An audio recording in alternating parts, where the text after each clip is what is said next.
Innovation is by definition important for the development of a country. I would argue for three fundamental reasons. Innovation has always led to economic development in countries over a period of time. Whether it's direct innovation, technological or business model or otherwise, or B, it's indirect, the pervasiveness of innovation across a society. We see that in emerging markets. So I think economic development from an innovation standpoint is sort of factor one. Factor two, that innovation typically comes from entrepreneurial sources, and when that value is created by entrepreneurial sources, it gets fed back into society in philanthropic and developmental ways. And we see that very prevalent in the United States. So I think second order of magnitude from innovation is very important. And third, whether we like it or not, innovation is something that we all thrive for as human beings.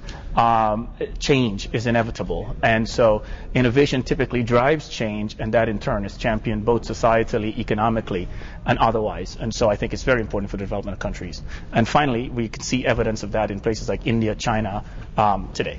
If I had the secret answer to that, I would probably be in a completely different business, not the one that I'm in today.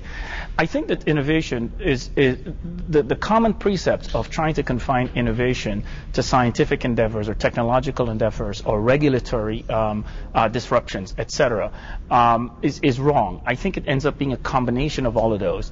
I think at the end of the day, as we say in the investment community, innovation revolves around people, the people that are innovating, whether it's an individual, a team, or a community as a whole, is what, in fact, drives the success of innovation.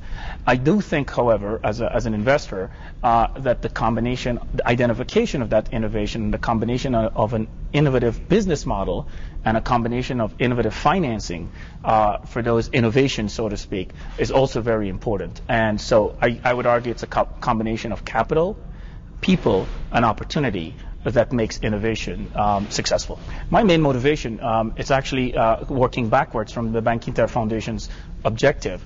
I think it's admirable that Bankinter funds a foundation without an expectation of direct return on investment to the bank. B, I think the objectives of the foundation is in large part to ensure that entrepreneurship, that understanding of innovative new trends dissipate across the board, lead to innovations, and lead to economic and social development, specifically in Spain, in Europe, and in the rest of the world. And so if I can, A, help to contribute to that in the areas that I know something about, or B, help to facilitate contributions by enabling others that know about those areas to make those contributions, and C, help to communicate those learnings to others, I think it's an absolutely worthwhile environment. And guess what? Endeavor. And guess what? I learn from that as I go. So I win on both fronts. I've never really contemplated the main difference between the Bankinter Foundation and other initiatives, but from my own experience, what I like about what Bankinter Foundation does is, one, it allows its members, its experts, to drive what are the topics being considered and how they are being considered and how they should be disseminated.